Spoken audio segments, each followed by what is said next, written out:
when someone asks you how you are, they just say, how are you? How do you answer? Do you say, I'm not bad, or can't complain?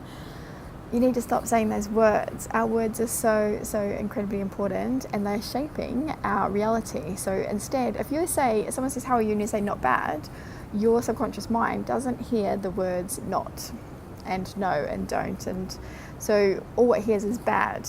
It's like when you've got a puppy and you say, we're not going for a walk. What does the puppy hear? The puppy just hears walk, walk, walk, or the dog.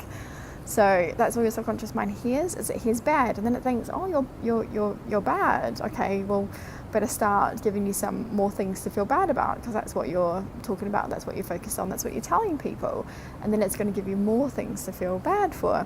So instead, the next time someone asks you how you are, I want you to say something completely outrageous. I want to say, I'm completely and utterly outrageously amazing, thank you for asking.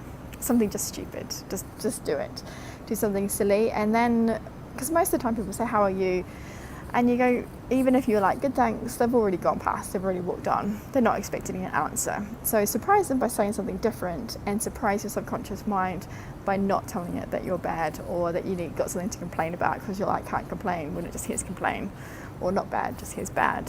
So just do something different. Oh, awesome, I'm absolutely incredibly 100% amazing awesomeness, thank you.